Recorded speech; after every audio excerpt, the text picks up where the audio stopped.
तो आज हम लोग अपना एम्प्लॉय डेटा लेंगे और उसमें एक सिंपल डेटा एनालिसिस डैशबोर्ड बनाने की कोशिश करेंगे, जैसा ये डैशबोर्ड यहाँ पे दिख रहा है, जिसमें हमें दिख रहा है कि total hours worked by name और डिपार्टमेंट, एम्प्लॉय का काउंट है, total hours work by location है, एम्प्लॉय अलग अलग लोकेशन पे है तो कितना घंटे उन्होंने काम किया टोटल, उसके बेसिस पे ये चार्ट है। फिर यहाँ पे पंक्चुअलिटी दी है कि ऑन टाइम कितने हैं, लेट एम्प्लॉय कितने हैं, total hours worked by department दे रखा है। तो यहाँ पे कि एचआर में सबसे ज़्यादा काम हुआ या फिर मार्केटिंग में। और यहाँ पे हमें एक टेबल दिख रही है, इस टेबल में हमें दिख रहा है कि आवर्स वर्कड, और इसके साथ में जहाँ पे ज़्यादा है वहाँ ऐसा कुछ हमने दिखाया है कि सिग्नल भरा हुआ है, और जहाँ कम है वहाँ कुछ ऐसा दिखाया है कि सिग्नल कम है। ये जस्ट एक रिप्रेजेंटेशन है चीज का। अब इसके पीछे जो हम लोग के पास डेटा सेट है, वो डेटा सेट कुछ ऐसा है। अब इस डेटा सेट में ना तो ये दिया है कि ऑन टाइम है कि लेट है, ना ये दिया है कि उन्होंने कितने आवर्स काम किया, और टाइम भी गलत दिया है। जैसे टाइम जो दिया जाता है वहाँ पे टाइम का जो फॉर्मेट दिया जाता है वो ऐसे दिया जाता है, जैसे 09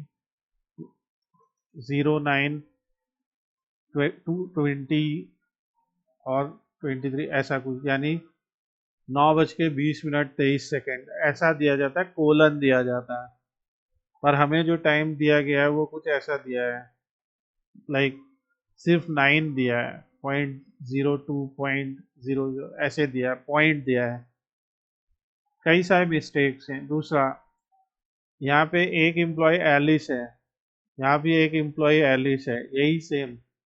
कभी इन्होंने अलग अलग डिपार्टमेंट में काम किया होगा तो उस बेसिस पे इनका डेटा दिया गया है। तो यहाँ पे हमारे पास ये 10 एम्प्लॉयज़ हैं और ये अलग अलग डिपार्टमेंट्स में भी काम कर रहे हैं, लोकेशन भी दिया। तो इसके बेसिस पे हम लोगों को एक तो ये चार्ट बनाना सीखना है जिसमें लेट या ऑन टाइम का रिकॉर्ड भी दिखाना है हमें, और हमें ये भी दिखाना है, और यहाँ पे बहुत सारी हमें डेटा क्लीनिंग करना सीखना है। तो ये जो आज का टॉपिक है, ये है पावर क्वेरी एडिटर का इस्तेमाल, जिसको हम लोग स्क्रैच से करेंगे। तो सबसे पहले हम लोग पावर बीआई डेस्कटॉप ओपन कर लेंगे, और यहाँ पे हम लोगों ने एक पूरा चैप्टर लिख दिया है कि 5 more useful features in power query editor, जिसका एक्सप्लेनेशन आपको मिलेगा। तो पहले हम लोग फिल्टर रोज करेंगे, टाइम कॉलम क्लीनिंग करेंगे। फिर टाइम कॉलम क्लीनिंग के बाद मैं आपको एक तरीका बताऊंगा कैलकुलेटेड या कस्टम कॉलम बनाने का, ऑन द बेसिस ऑफ ये फार्मूला जो हम अप्लाई करेंगे। ग्रुप बाई करेंगे, कंडीशनल कॉलम लिखेंगे कि अगर एम्प्लॉय 9:30 बजे से पहले आया है, चेक इन हुआ है, तो वो लेट नहीं है या ऑन टाइम है, और अगर 9:30 के बाद आया है तो वो लेट है। इस टाइप के ऑपरेशंस, जिससे हमें पर्पस इसका ये है कि पावर क्वेरी एडिटर का इस्तेमाल हमें समझ में आ जाए। तो सबसे पहले हम लोग पावर क्वेरी एडिटर में जाएंगे। जाने के लिए सबसे पहले गेट डेटा पे जाएंगे, और यहाँ से हम लोग इस डेटा को कनेक्ट कर लेंगे। डेटा सीएसवी फॉर्म में दिया है तो टेक्स्ट सीएसवी कनेक्टर पे जाके डेटा को कनेक्ट कर लेंगे, और यहाँ से हमें ये डेटा आ रहा है। यूजुअली हम लोग डेटा को सीधे ट्रांसफॉर्म लोड कर लेते हैं अपने मॉडल में।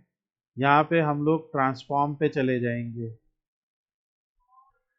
अब ट्रांसफॉर्म पे चले जाने के बाद आप देखेंगे यहाँ पे पावर क्वेरी एडिटर ओपन हो जाता है।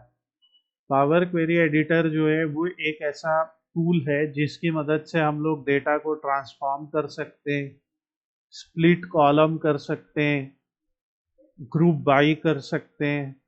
यहाँ पे हम लोग किन्हीं टॉप रोज को रिमूव कर सकते हैं। रिमेंबर भी कहा सब, अभी तुम्हारे केस में क्या हो रहा था कि कुछ टॉप रो जो थी वो एक्स्ट्रा थी, इस वजह से डेटा प्रॉपरली रीड नहीं हो रहा था। तो उस केस में आप क्या करेंगे, रिमूव रोज कर सकते कि रिमूव टॉप रो कर दी, तो उससे क्या होएगा, आपका डेटा अच्छा टैबुलर डेटा बन जाएगा। तो वो आप ट्राई करिएगा। तो यहाँ पे ये सब ऑपरेशंस हम लोग कर सकते हैं। तो सबसे पहले जो चीज़ हम लोग को सीखनी है वो ये है कि ये जो एम्प्लॉय डेटा है, तो इसको पहले तो हम लोग यहाँ से रीनेम कर लेते हैं। तो सबसे पहले हम लोग यहाँ से रीनेम कर लेते हैं और इसका नाम एम्प्लॉय डेटा रख देते हैं। एम्प्लॉय डेटा कर दिया और इसका रीनेम कर लिया हमने एम्प्लॉय डेटा नाम से। अब सबसे पहले हम इस टेबल का एक डुप्लीकेट बना लेते हैं। तो अगर आपको डेटा को फिल्टर करना है, जैसे हम लोगों ने डैक्स में फिल्टर क्वेरी सीखी थी, ठीक है। तो फिल्टर क्वेरी में हमने क्या सीखा था कि हम लोग फिल्टर का इस्तेमाल करके, अगर यहाँ पे देखिए हम लोगों ने फिल्टर का इस्तेमाल किया, तो फिल्टर का इस्तेमाल करके हम लोग क्या कर सकते थे, ऐसा एक कैलकुलेटेड टेबल बना सकते थे। तो हम लिखते फिल्टर फंक्शन। फिल्टर फंक्शन में पहला जो पैरामीटर हम पास करते वो टेबल का नाम है, और दूसरा जो पैरामीटर हम पास करते हैं वो है कि हमें पूरे डेटा को किस वैल्यू पे फिल्टर करना है। तो हमने कह दिया कि हमें पूरे डेटा को सिर्फ ऑस्टिन लोकेशन पे फिल्टर करना है। तो ये तरीका था कैलकुलेटेड टेबल बनाने का इन डैक्स। तो ये था डैक्स कैलकुलेटेड टेबल जो हम लोगों ने सीखा, और इसकी वजह से ऐसा एक टेबल बन जाएगा जिसमें आप देखें कि सिर्फ लोकेशन देखें तो सिर्फ ऑस्टिन लोकेशन के आ रहे हैं, जबकि एक्चुअली में एम्प्लॉय न्यूयॉर्क के भी हैं, शिकागो के भी हैं, एंड सो ऑन। सो ये फिल्टर का इस्तेमाल करके, फिल्टर कॉलम का फिल्टर फंक्शन का इस्तेमाल करके आप यहाँ पे टेबल और फिल्टर एक्सप्रेशन लिख के ये काम कर सकते हैं। पर हम लोगों को ये चीज़ आज पावर क्वेरी एडिटर से करके देखनी है। तो हमने अपने टेबल की एक कॉपी बना ली, मान लिया कि ये है, और यहाँ पे NY एम्प्लॉयज नाम रख दिया कि जितने भी एम्प्लॉयज न्यूयॉर्क के हैं उन सबको यहाँ पे रखेंगे। सो इसके लिए हम लोग यहाँ पे ये करेंगे कि सिर्फ बहुत सिंपल सा ऑप्शन देता है पावर क्वेरी एडिटर हमें, यहाँ से ये ड्रॉप डाउन एरो को चूज करना है। यहाँ पे या तो हमें ये टेक्स्ट फिल्टर दिएगा। अब टेक्स्ट फिल्टर में बहुत सारे ऑप्शंस हैं, equal, does not equal, begin with, does not begin with, ends with, does not ends with, contains, does not contain। अभी मैं ऑप्शंस दिखा रहा हूँ। अगर हमें यहाँ से सिर्फ न्यूयॉर्क चूज करना है तो हमने ये चूज कर लिया, तो ये हो गया NY एम्प्लॉय, सिंपल, और ये हमारा टेबल अपने आप क्रिएट हो जाएगा। हम इसी का, तो ये आप लोग की समझ में आया, इसमें कोई प्रॉब्लम है समझने में? हमने सिर्फ क्या किया है, यहाँ से फिल्टर कर दिया और सिर्फ उसी वैल्यू को चूज किया जो चाहिए था, और इसका नाम रख दिया NY एम्प्लॉयज। इस तरीके से डेटा अपने आप सेव हो गया। नेक्स्ट हम इसी को डुप्लीकेट करते, और डुप्लीकेट करके अभी इसका नाम रखेंगे। मान लीजिए हमें ऐसे लोगों का डेटा चाहिए जो ऐसे, जिनके नाम में आई आता हो, ठीक है। क्वेश्चन ये है, उन लोगों का डेटा फिल्टर करके दिखाओ, दिखाओ या फिल्टर करके सेव करो जिनके नेम में आई आता हो। सो जिन भी लोगों के नेम में आई आता होगा वो आ जाएंगे। तो कैसे होएगा, इसके लिए अब हम नेम पे जाएंगे, यहाँ पे क्लिक करेंगे और टेक्स्ट फिल्टर पे जाएंगे और कह देंगे कंटेन्स। तो जब कंटेन पे जाएंगे तो कह रहे keep rows where name contains, ऐसा कुछ यहाँ पे लिख देते हैं आई। ठीक है, और बस ऐसा कुछ करके ओके करते हैं। तो आप देखिए अपने आप सिर्फ उन्हीं लोग के नाम आ रहे हैं जिनके नाम में आई आ रहा है कहीं। ये एक छोटा सा केस है, जैसे फियोना, चार्ली, डायना, सबके नाम में आई आ रहा है। और एम्प्लॉय में देखेंगे तो जैसे एडवर्ड, इनके नाम में कहीं पे भी आई नहीं आ रहा है। ठीक है, जेन, इयान, इनके नाम इयान में तो आ रहा है, जेन में नहीं आ रहा है। हैना, जिनके भी नाम में आई आ रहा है केवल वही बचे और बाकी सारे फिल्टर आउट हो गए। सो ये तरीका है। इसके लिए हमने क्या किया, यहाँ से गए टेक्स्ट फिल्टर में गए और कंटेन का इस्तेमाल किया। अब हम लोग इसका रिवर्स भी कर सकते, तो क्लियर फिल्टर कर देंगे तो सारे वापस आ जाएंगे।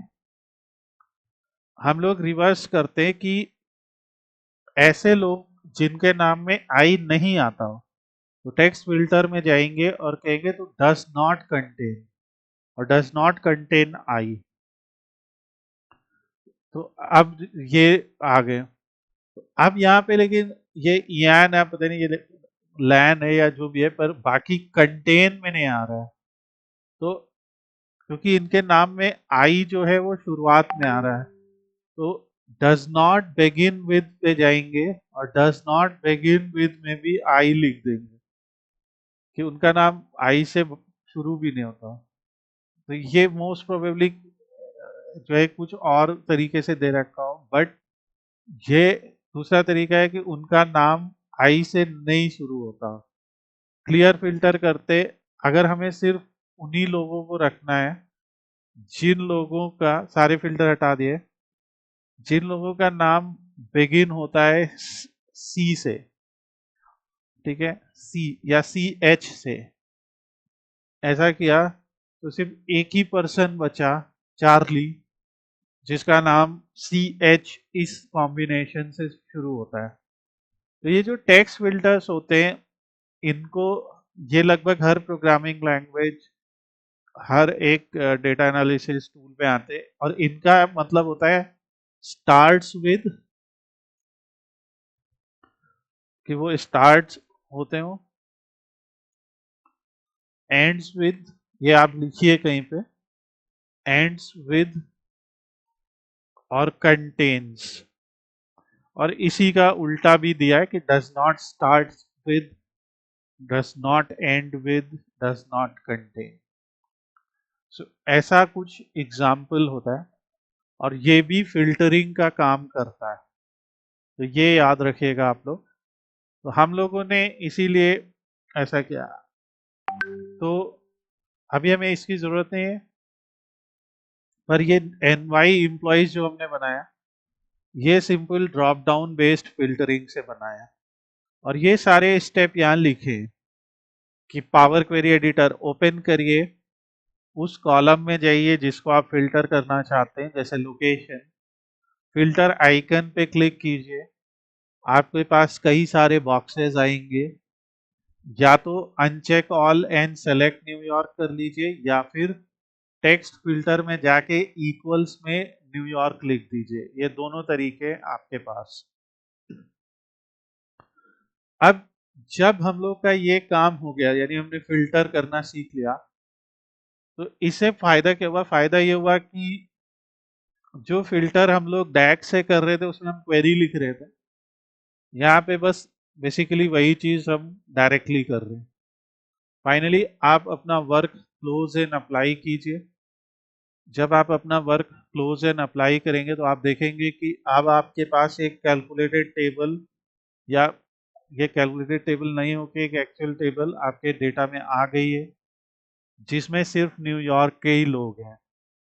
और अगर आपको ऐसा कोई ग्राफ्स बनाना है, तो हम लोग यहाँ से क्या करते हैं कि ऐसा एक टेक्स्ट बॉक्स कॉपी कर लेते हैं, टेक्स्ट बॉक्स यहाँ से सेव कर लेंगे।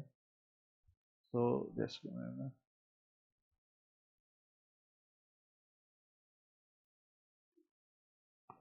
यहाँ से टेक्स्ट बॉक्स कॉपी कर लेते हैं, और जैसा आप लोग को डिज़ाइन का मैंने बताया है कि आप लोग टेक्स्ट बॉक्स को कॉपी करके चाहे पे अपनी हेडिंग चाहे तो लेफ्ट में या राइट में कहीं पे रख लीजिए, और फिर इधर राइट हैंड साइड पे आप इंसर्ट में जाके कोई शेप ऐड कर दीजिए। शेप में हम लोग ये वाला शेप भी ऐड कर सकते हैं, किसी तरह का भी शेप आप ले सकते हैं। ये शेप हम लोग यूजुअली फिल्टर्स के लिए इस्तेमाल करते हैं, यहाँ पे हम लोग अपने फिल्टर्स रखते हैं। शेप के ऊपर आप कोई इमेज ऐड कर सकते हैं, जो इमेज हमने वहाँ पे ऐड की है, तो ये एम्प्लॉय की कुछ है कि एम्प्लॉय एनालिसिस की, तो इस इमेज को हम लोग यहाँ पे रख सकते हैं। आज अभी विकास ने मुझे दिखाया था हॉस्पिटल वाला करके, तो उसने अच्छी इमेज यूज किया। इस तरह से आपका एक थोड़ा सा अच्छा इंटरफेस बनता है। और अब आप मान लीजिए आपको सिर्फ इस टेबल में से कुछ भी दिखाना है तो आप दिखा सकते हैं।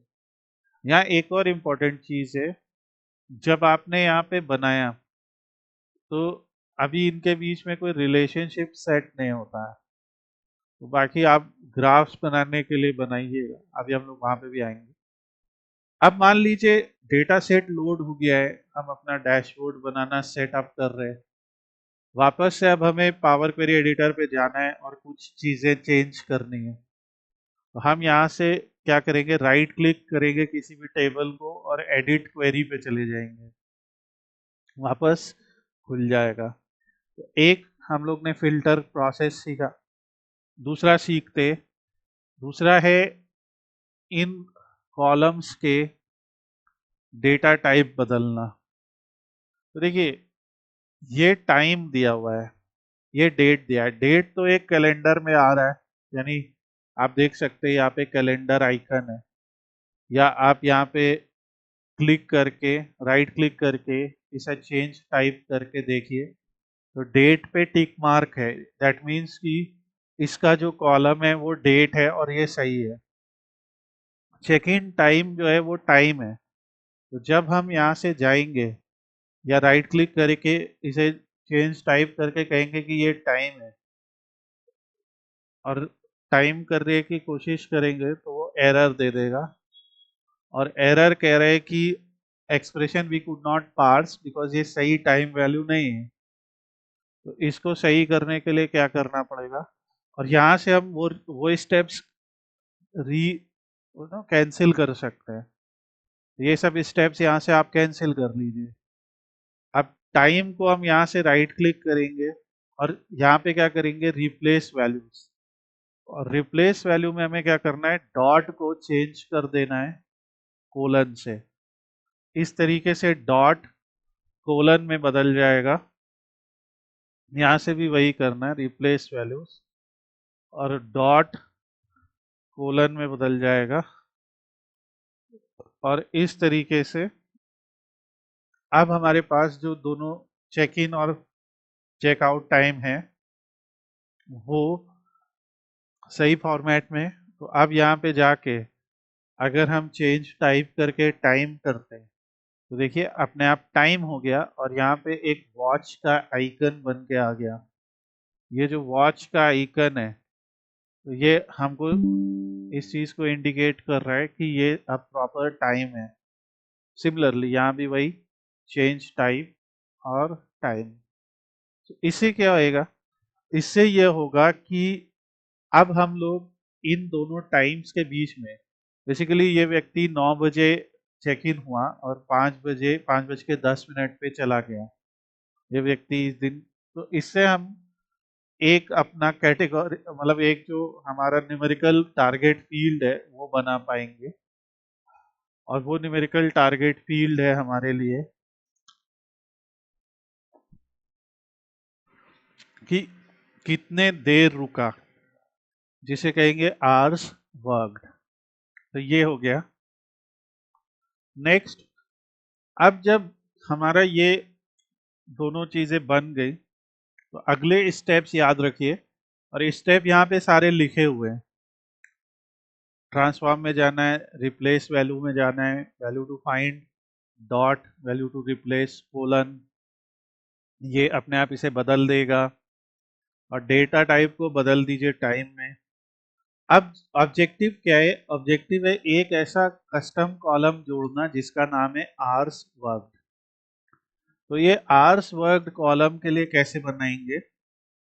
तो पावर क्वेरी एडिटर में हम लोग ऐसे कैलकुलेटेड कॉलम्स भी बना सकते हैं, कैलकुलेटेड टेबल भी बना सकते हैं, जैसा आपने डेक्स में देखा है।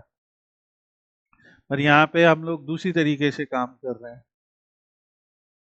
अब आवर्स वर्कड बनाने के लिए आपको होम टैब में ट्रांसफॉर्म डेटा जहाँ पे दिया है वहाँ जाना है और मेक श्योर कि दोनों आपके टाइम में हो। जब ऐसा हो जाए, जो हमने कर लिया, यहाँ तक का हमने कर लिया, अब आपको ऐड कॉलम टैब में कस्टम कॉलम पे जाना है और यहाँ पे आपको एक फॉर्मूला लिखना है।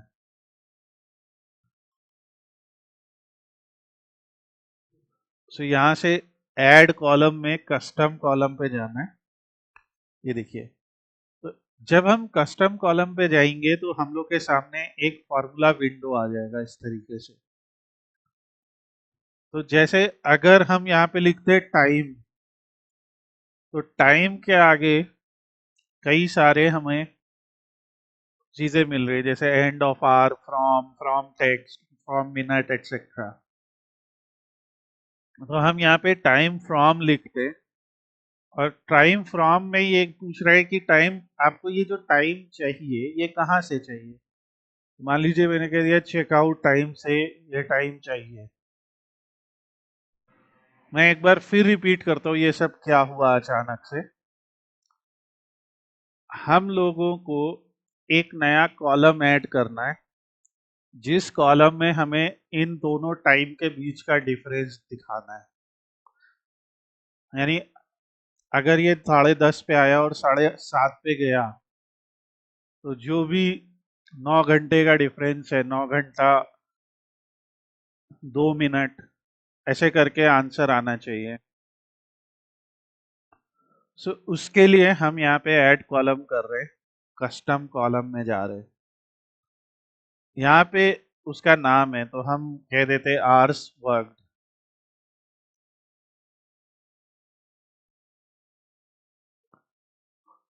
अगर मान लीजिए मुझे स्टार्ट आर दिया होता और एंड आर दिया होता, तो मैं ऐसे सीधे जैसे लिख देता चेक इन टाइम माइनस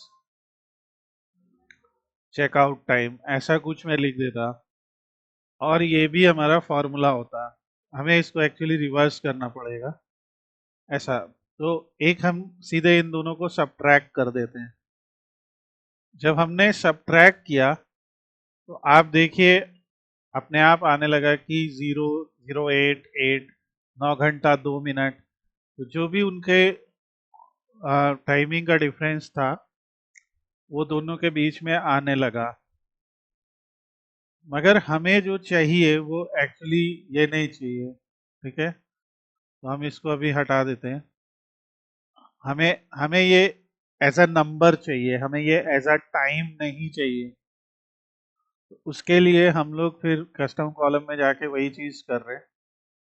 तो अगर हमें ये चेकआउट टाइम से टाइम चाहिए तो हम कैसे लिखेंगे? टाइम डॉट, ये एक प्रॉपर्टी है। तो ऐसा टाइम डॉट फ्रॉम अगर लिखते हैं और फिर हम मान लीजिए यहाँ से चेकआउट टाइम लिख देते हैं, तो यहाँ पे एक चेक बन के आ जाएगा। सो ये जैसे होता है टाइम फ्रॉम समथिंग, तो टाइम फ्रॉम चेकआउट टाइम से क्या हो जाता है, एक आउटपुट आएगा जो हमें टाइम दे देगा। ठीक है, तो हमने बस यहाँ पे क्या किया है, हमने इतना ही लिखा है कि जो भी टाइम निकले चेकआउट से और जो भी टाइम निकले चेक इन से, उन दोनों को सब्ट्रैक्ट कर दो और उसे आवर्स में दे दो। टोटल कितने आवर्स हुए वो कैलकुलेट करके दे दो ड्यूरेशन में से। तो बस ये फॉर्मूला आपको लिखना है। तो जैसे यहाँ पे लिखा है ना टाइम फ्रॉम चेकआउट टाइम, ऐसे लिख दीजिए time from check in time. तो ये दोनों को हमने सब्ट्रैक्ट किया, इन दोनों से हमें क्या मिलेगा, वही जो आउटपुट हमें मिला था ना, 8 घंटा 2 मिनट और 50 सेकेंड। और फिर हम कहेंगे कि ड्यूरेशन में से आपको अगर मिनट चाहिए तो आप मिनट ले लीजिए इसमें से कि कितने मिनट उसने काम किया, आवर्स चाहिए तो आवर्स ले लीजिए, और बस इसको आप सेव करेंगे एज आवर्स वर्कड। ये वीडियो आप दोबारा प्ले करके देखेंगे तो आपको ये पूरा प्रोसेस करना है, और मैं कोड भी दे दूंगा। अभी कुछ एक्सप्रेशन में एरर है, मैंने इसीलिए यहाँ पे एक्सप्रेशन लिख रखा है।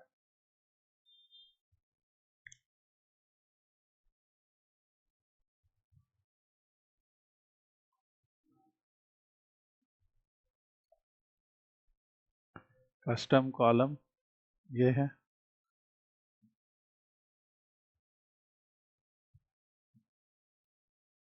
और इस तरह से निकल जाएगा कि 8.13 10.63, तो इस तरीके से निकल के आएगा, एग्जैक्ट नंबर ऑफ आवर्स निकल के आ जाएगा। अब ये हमारा टारगेट कॉलम है, और बस होम पे जाके क्लोज एंड अप्लाई कीजिए, और जैसे यहाँ पे ग्राफ बने कि यहाँ पे हम लोगों ने ऐसे ही बनाया कि hours work by name, hours work by department, hours work by location. उसके लिए हमने आवर्स वर्क बाय लोकेशन के लिए एक तरफ आवर्स वर्क लिया, एक तरफ लोकेशन लिया, और लेजेंड में लोकेशन को ऐड कर दिया, आवर्स वर्कड में वैल्यू ऐड कर दी। तो इस ग्राफ को मैं ऐसे यहाँ पे पेस्ट कर दे रहा हूँ। अब यहाँ पे क्योंकि इसके नाम अलग है तो हम यहाँ पे अलग दिखा देते हैं। तो यहाँ पे हमें क्या करना होता है कि जो कैटेगोरिकल है जैसे लोकेशन है उसको हम लोग लेजेंड में ले आते हैं, और जो वैल्यू है आवर्स वर्क उसे ले आते हैं। पर अभी आप देखेंगे कि ये जो आवर्स वर्कड है ये एज अ टेक्स्ट आई है हमारे पास। तो पावर क्वेरी एडिटर में आप टेक्स्ट को एक डेसिमल नंबर भी बदल सकते हैं। तो यहाँ से आपको जाना है, और जैसे ये आवर्स वर्कड है इसको हम यहाँ से चेंज टाइप कर देंगे, और डेसिमल नंबर, क्योंकि इसमें डेसिमल है। और जब जब आप कोई वर्क करेंगे क्लोज एंड अप्लाई करेंगे, अब देखिए आवर्स वर्क के आगे सिग्मा आ गया, और अब जब आप इसे ऐड करेंगे तो ये इस तरीके का ग्राफ नजर आएगा। इसी तरीके से अगर हमें लोकेशन वाइज देखना था, डिपार्टमेंट वाइज देखना है, तो हम इस टाइप से डिपार्टमेंट वाइज देख सकते हैं। डिपार्टमेंट वाइज को हम यहाँ से क्लस्टर्ड में भी बदल सकते हैं। अगर हमें यहाँ से ये नंबर देखना है तो यहाँ से डेटा लेबल ऑन कर सकते हैं। डेटा लेबल को अगर हमें इनसाइड एंड पे दिखाना है तो डेटा लेबल में जाके पोजीशन को इनसाइड एंड पे दिखा सकते हैं।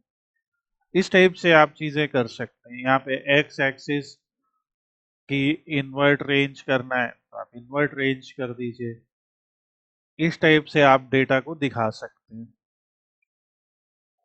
इसी तरीके से हम लोग इसी चीज को डिपार्टमेंट वाइज भी देख सकते हैं, एम्प्लॉय वाइज भी देख सकते हैं।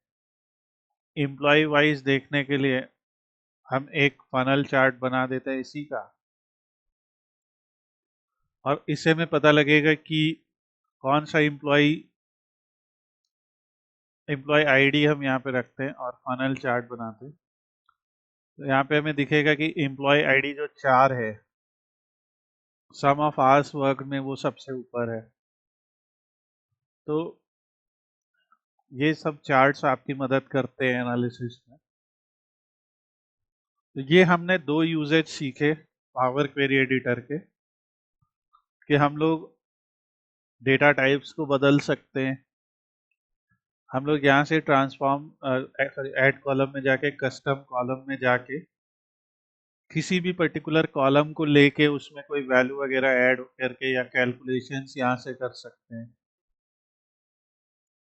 यहाँ पे जो ये फॉर्मूला है, ये पावर क्वेरी फार्मूले के पावर बीआई ने यानी माइक्रोसॉफ्ट ने यहाँ पे देखिए पूरा हम लोग को ये दिया होता है। जैसे कस्टम कॉलम एक इन्होंने बनाने को बताया, जिसमें ये कह रहे हैं add a column that is compounded, so product ID और स्पेस प्रोडक्ट नेम ऐसे दोनों को मिला दिया, तो ऐसा एक कॉलम इन्होंने बनाना बताया।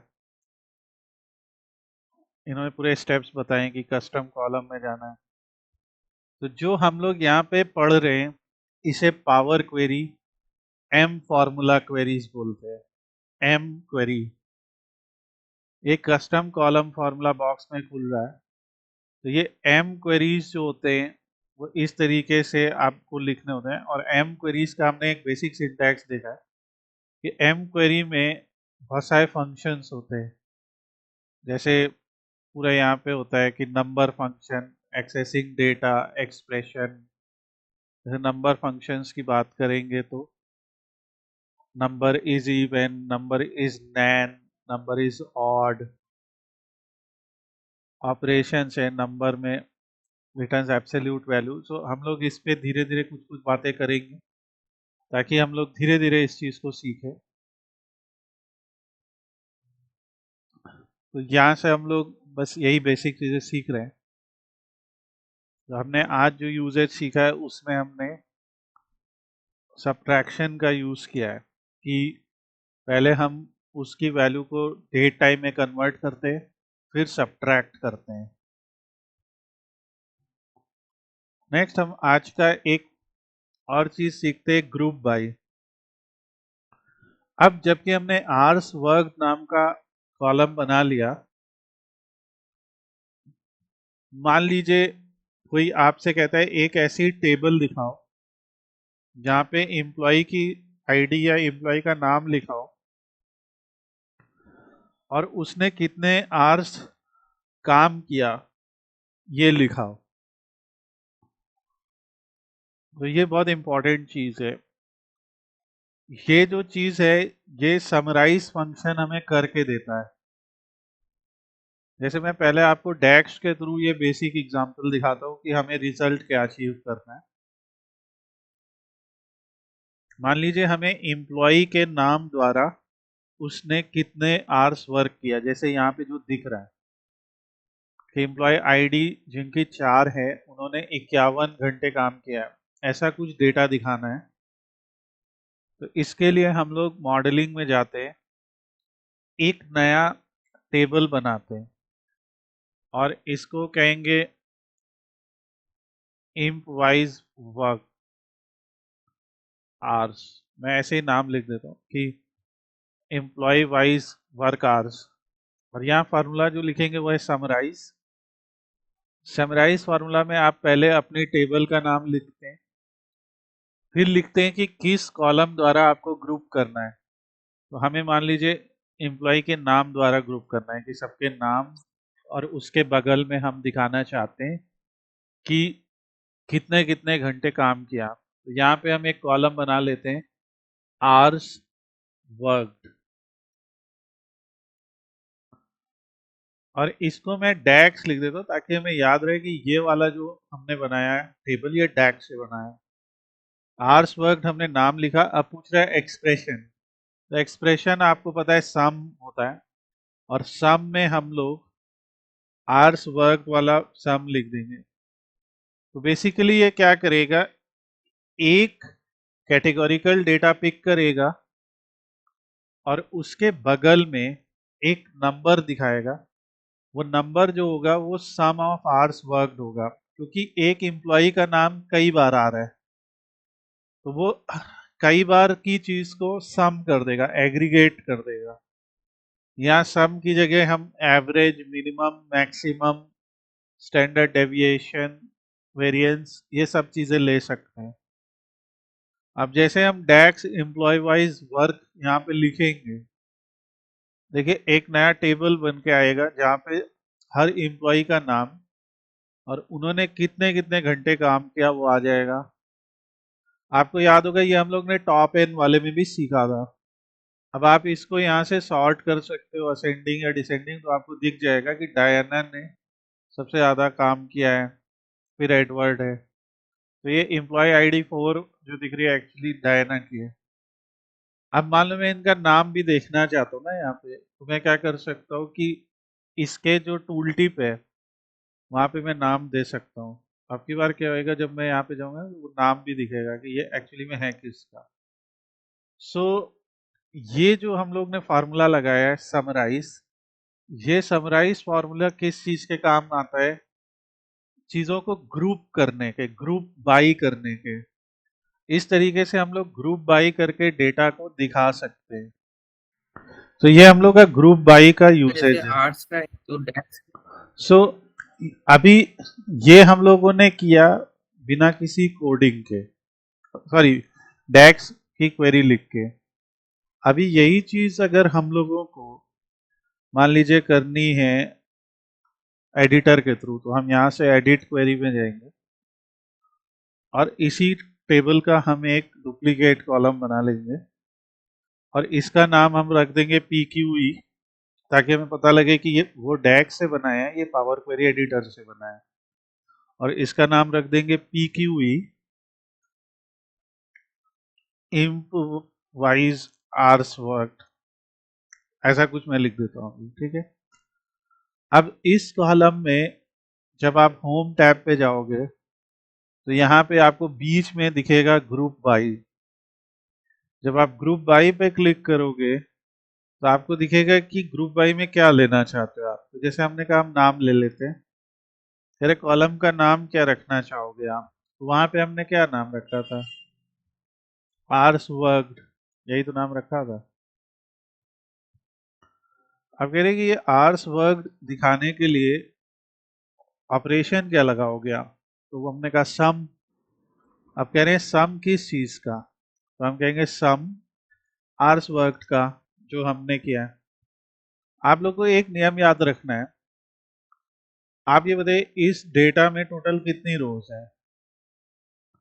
साफ दिख रहा है 50 रोज हैं। पर क्या 50 ही इम्प्लॉइज हैं? इम्प्लॉइज केवल 10 हैं, देखिए 1 से लेकर 10। यानी हमें एक तरफ तो वो चीज रखनी है जो केवल 10 है और दूसरी तरफ वो चीज रखनी है जो 50 है, तो ऐसा नहीं हो सकता ना।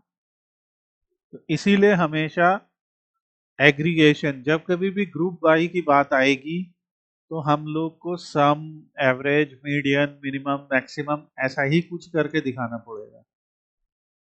ओके किया? देखो वही आंसर आ गया ना। इसको भी सॉर्ट कर लो यहाँ से, सेम आंसर। और जब हम इसको क्लोज एंड अप्लाई कर देंगे तो जब आप यहाँ पे देखेंगे तो आप देखिए यहाँ पे भी टेबल बन गई। ये हमारा पीक्यूवी से बना, ये डेक से बना, दोनों का आंसर सेम है। ठीक है, ये याद रखें।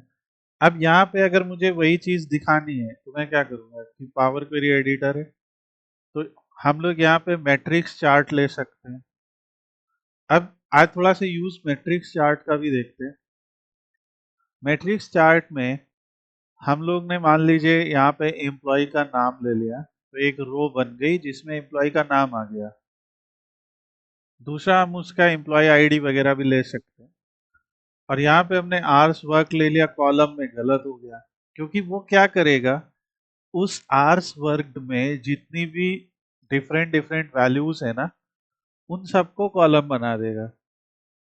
और अब अगर हम वैल्यूज में कुछ लाएंगे ना तो वो सही नहीं रहेगा, तो इसे हमें वैल्यू में रखना पड़ेगा। तो इससे क्या होएगा, तब ये टैबुलर डेटा बनेगा। अब इसी टेबल में मान लीजिए मुझे उनकी आईडी भी ऐड करनी है, तो मैं यहाँ से उनकी एम्प्लॉय आईडी ऐड कर देता हूँ। तो ये ऐसा एक डेटा बना। इस डेटा पे हम लोग जा सकते वैल्यूज में, थोड़ी सी वैल्यू की यहाँ पे वैल्यू का फॉन्ट साइज बढ़ा सकते हैं। हेडर्स में जा सकते हैं, थोड़ा हेडर का फॉन्ट साइज बढ़ा सकते हैं। ये जो नाम लिखा हुआ है सम ऑफ, काफ़ी बड़ा है, तो इसे रीनेम करके सिर्फ आर्स वर्क कर देते हैं, तो अपने आप वो एडजस्ट हो जाएगा। ठीक है, तो ये इसकी सेटिंग्स है। नाउ अब अगर हम इसके विजुअल फॉर्मेटिंग में आते हैं, पहले तो हम थोड़ा सा इसकी ही फॉर्मेटिंग कॉपी कर देते हैं ताकि शैडो वगैरह आ जाए। यहाँ पे एक टोटल की रो भी है कि टोटल EO1 लिख दे रहा है, ये तो टोटल की जरूरत तो नहीं है, तो हमें ये सब टोटल्स की जरूरत नहीं, तो हम हटा देते हैं उसको। और अब हमारे पास वैल्यू को एक आधा फॉन्ट साइज बढ़ाने का और ऑप्शन होगा। ये जो वैल्यू होते हैं इसमें, इस मैट्रिक्स चार्ट में हमें यहाँ पे एक सेल एलिमेंट नाम का सेक्शन मिलता है, और इस सेल एलिमेंट में आप पूछते हैं कि क्या, तो हमने कहा आर्स वर्क। अब आर्स वर्क को हम एज अ डेटा बार भी दिखा सकते हैं। ये डेटा बार पता है क्या दिखा रहा है? अगर मैं ऐसे अरेंज कर दूं, ये डेटा बार वही चीज दिखा रहा है कि ऊपर से नीचे बढ़ते से घटते क्रम में बार की लेंथ के अकॉर्डिंग डेटा की वैल्यू को बता रहा है कि 51.13 है, तो वो ज्यादा है इसलिए वो बड़ा बार दिख रहा है। इसमें हम ऐसे आइकन का भी प्रयोग कर सकते हैं। तो ऐसे जो आइकन्स हैं वो क्या दिखा रहे हैं, ये कंडीशनल आइकन्स हैं। इसमें दिख रहा है कि वैल्यू अगर कुछ हमारी एवरेज या एक सर्टेन वैल्यू से ज्यादा है तो वो ग्रीन कलर में दिख रही है, एक सर्टेन वैल्यू से कम है तो रेड, और अगर एक सर्टेन एवरेज रेंज के पास है तो ऑरेंज। और ये सर्टेन चीज आई कहाँ से है? देखिए जब हम इसके एफेक्ट्स में जाएंगे ना, तो पावर बीआई ने पूरा रूल बना के दे दिया हम लोग को। अब इन आइकन की जगह आप कोई भी आइकन ले सकते हैं। जैसे रेड कलर में हमें, अगर मान लीजिए हमें रेड कलर में ये दिखाना है, ऑरेंज कलर में हमें ये वार्निंग दिखाना है, और ग्रीन कलर में हमें ये चेक मार्क दिखाना है, तो आप ऐसा भी कर सकते हैं। देखो, तो ये ऐसे आइकन्स आप चूज कर सकते हैं, और इस टाइप के आइकन से आपका ग्राफ और ज़्यादा मीनिंगफुल लगता है। इसको केपीआईज, जैसे जब हम लोग जिन कंपनीज में हम लोग काम करते हैं, तो कंपनी में हम लोगों के बहुत सारे टारगेट्स होते हैं। जैसे अगर हम मान लीजिए मार्केटिंग में है, डिजिटल मार्केटिंग में काम कर रहे हैं, तो हमारा टारगेट होगा कि, जैसे हमारा एक टारगेट है कि इस क्वार्टर में, मैं एक हाइपोथेटिकल चीज बता रहा हूँ कि इस क्वार्टर में हमें 30,000 विजिटर्स लाने हैं हमारी साइट के ऊपर। हमें कम से कम, मैं ऐसे एक नंबर लिख दे रहा हूँ कि 1200 हमें लीड चाहिए या इंक्वायरीज चाहिए, जो भी। इसमें कई बार टारगेट ये होता है कि हमें 90 क्वालिटी लीड्स चाहिए, जो सेल्स टीम बताएगी कि 1200 लीड्स दी, ये लीड प्रोस्पेक्ट्स थे। सारे प्रोस्पेक्ट्स क्वालिटी लीड नहीं होते, और इसमें मान लीजिए 10 कन्वर्जन हुए। ये B2B बिजनेस के लिए मतलब 10 कन्वर्जन भी एक बहुत बड़ी बात हो जाती है। तो एक एग्जांपल बता रहा हूँ। अब मान लीजिए हमारे 32,000 की जगह 35,000 विजिटर हो गए, तो ये वाला केपीआई तो मीट हो गया ना।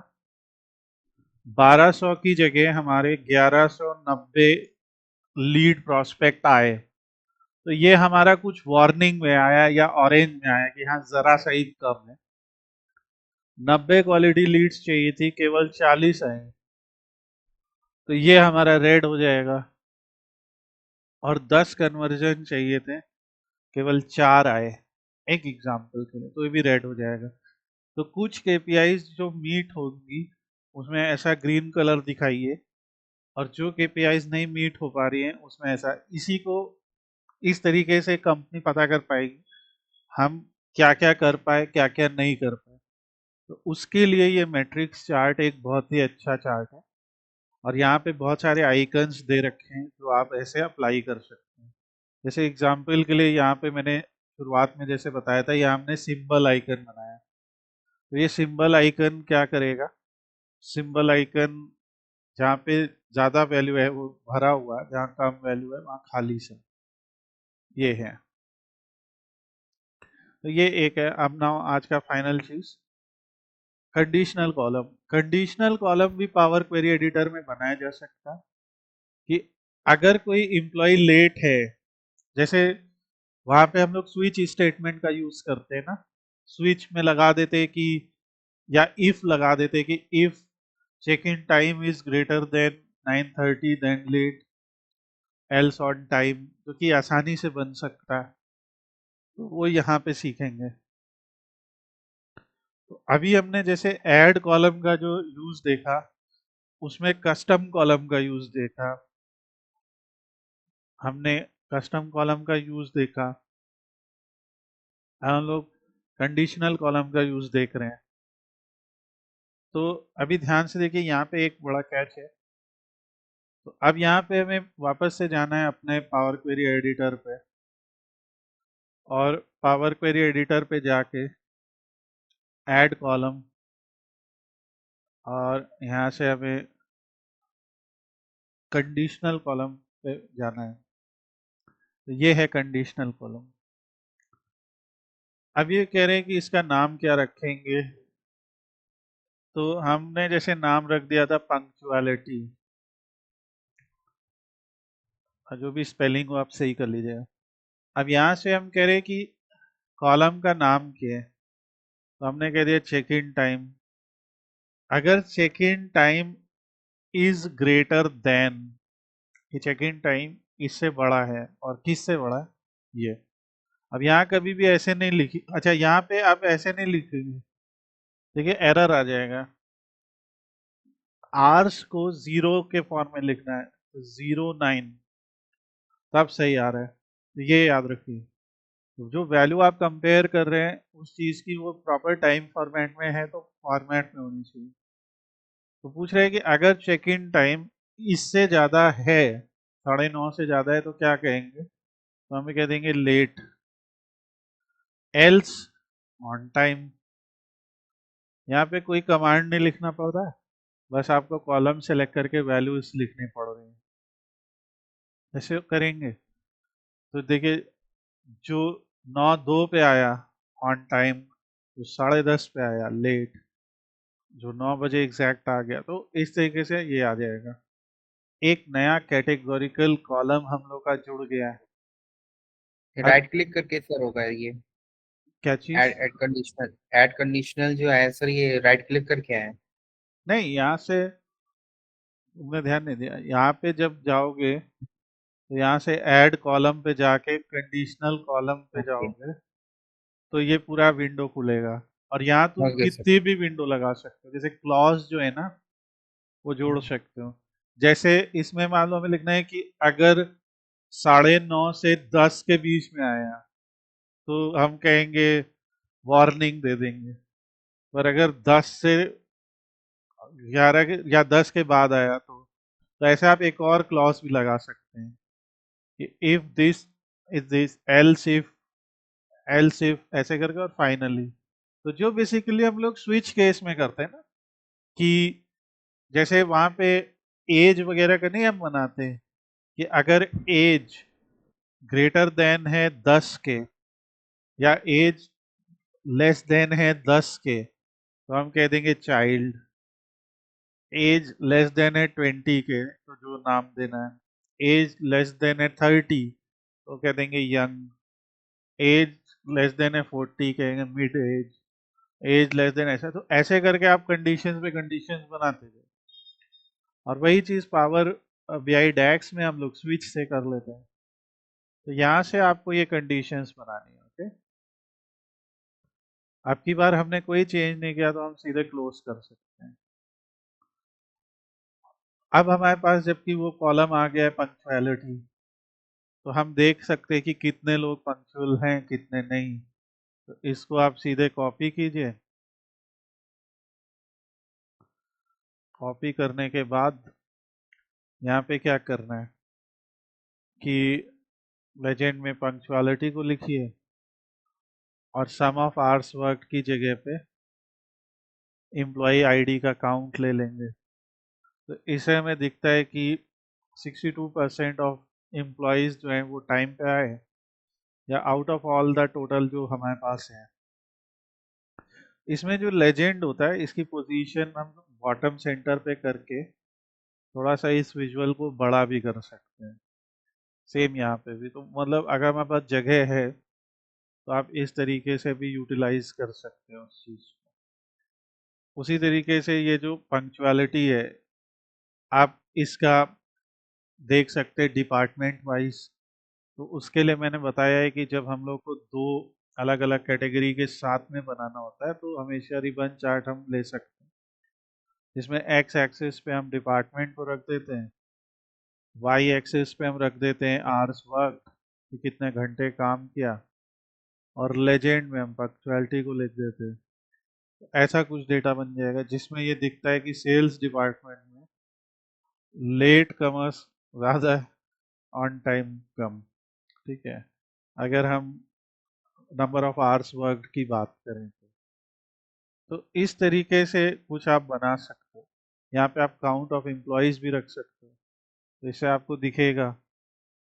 यहाँ से आप जाके डेटा लेबल ऑन कर सकते हो तो नंबर्स दिखेंगे। कुछ यही हमने यहाँ पे किया था ये वाले चार्ट में। सो ये हम लोग का कुछ वैसे ही सिमिलर चीज है।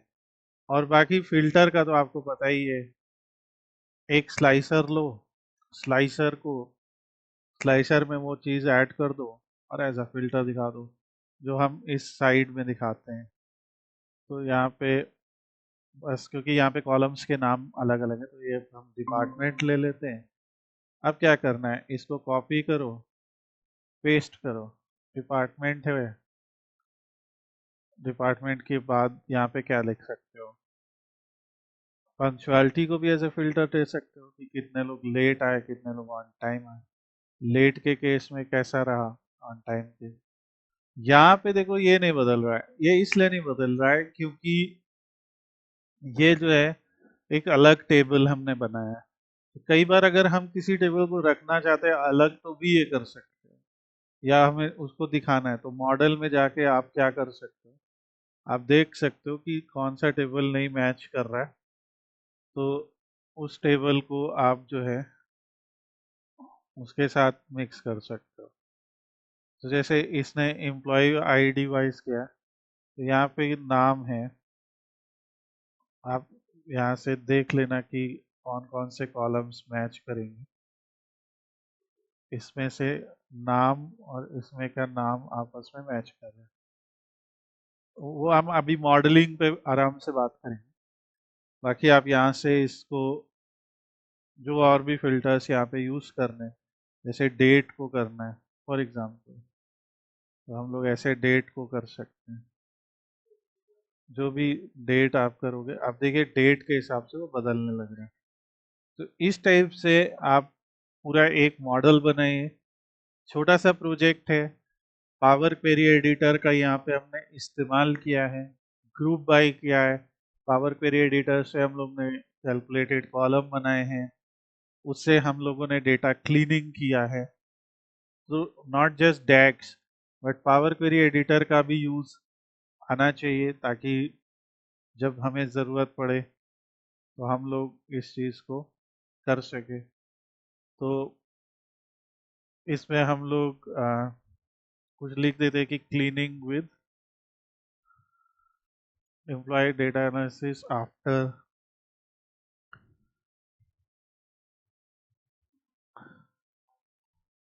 ट्रांसफॉर्मेशन विद दिस, और थोड़ा सा इसकी जो हम लेंथ है वो छोटी कर देंगे। सो ये आप ट्राई कीजिए, और जो भी आपके क्वेश्चंस हैं हमारी जो नेक्स्ट क्लास होएगी उस नेक्स्ट क्लास में हम लोग वो सारे क्वेश्चंस डिस्कस करेंगे। अब जैसे ये इसको बीच में लाना है तो प्रॉपर्टीज में जाके एडिंग में जाओ और ऐसे करके इसको बीच में ला सकते हो।